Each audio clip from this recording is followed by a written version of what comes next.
It's your open source advocate, and I'm back with another video, and today I want to tell you about my Baby Grand Piano.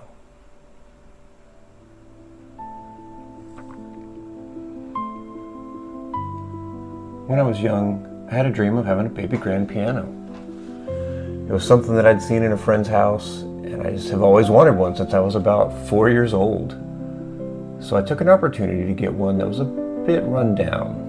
And you can see a little bit here that it was kind of dilapidated. So we took it to my brother-in-law's shop and we started taking it apart. We took out the strings and the pins and the harp and the key bed and the hammers and everything else. We really just left it an empty shell. Little by little, we took all the pieces out and then we brought it home.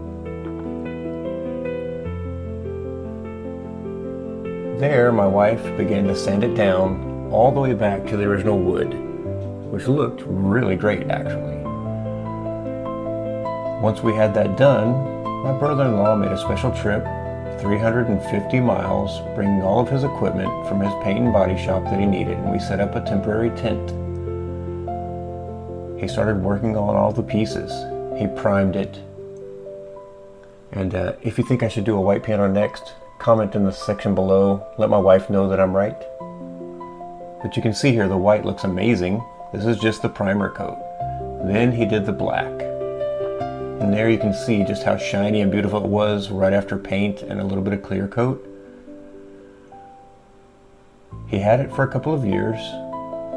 A lot of things happened in that time. He was finally able to finish all of the extra pieces.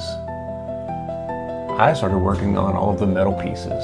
They were pretty worn down, pretty worn out, and they just needed a little bit of a cleanup. A little bit of Brasso, a little bit of elbow grease, and pretty soon I had some really nice brass finishings to put back on the piano. There's a lot more metal on a piano than you might think. My wife, being the incredible person that she is, also learned how to buff and fix all of the clear coat for the large body that was left here while the other pieces were getting done. This is what gives a piano that beautiful mirror-like shine, as you can see there.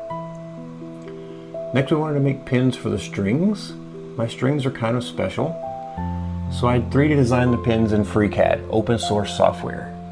Amazing open source software at that. Built, and you can see I'm trying to line up this bottom line along this horizontal just right. So as I get that bottom line, it should be exactly with the horizontal. And then if I line it up with the pin, when I do that in the middle, I can line up the shot for the pin and the distance that way, and I can tell her if that's the right spot. So as we got those pins lined up to hold the strings, we started running the strings. As you can see, they're very special strings. They're not regular piano strings, they're actually strings of LEDs that light up. So as you play, they light up, and they just give a really great sense of what the piano can really do. I got the keyboard in and it fit perfectly. This is a Studio Logic SL88. It is an absolute amazing fit. Then we got the lid on, and here you can see how everything works. So I've got a special little smart button where I'm using Home Assistant to send a Zigbee signal. When I click the button, it sends a signal to a little socket right here. This turns on the piano. You can see that the piano is on right there, and in a minute you'll see the screen light up in the background. You can see the LEDs right above the keyboard that also turned on. Once it starts loading, you'll see that it's Ubuntu.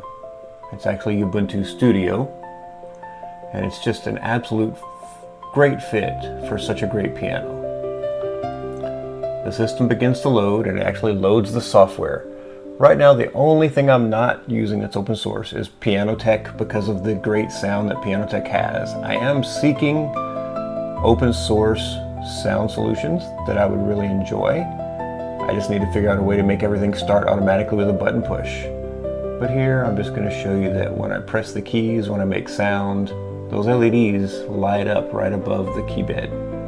And I just love this effect. It's something you barely notice when you're playing or when you're sitting, but people tend to notice it when they're standing And you can see the reflection off the keys when the light's just right. So I really, really love that effect.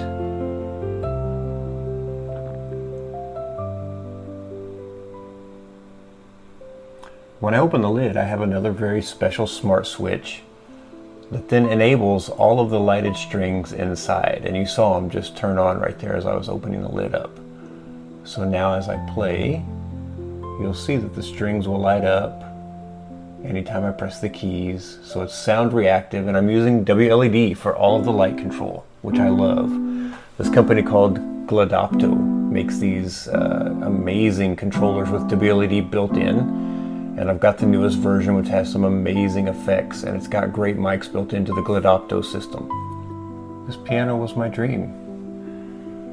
It's just such an amazing thing. My family's incredible. My brother-in-law, my wife. This is my aunt playing with my family at a family reunion recently. And just look at how it lights up. It lights up the room. It gets everybody's attention. This is just such a great thing, and I love that open source is what helped me get it. It excites me that open source gave me the ability to have this piano. I appreciate all of you. I appreciate you coming along on this journey with me, and I just wanted to share this with you. Thank you so much, and I'll talk to you next time.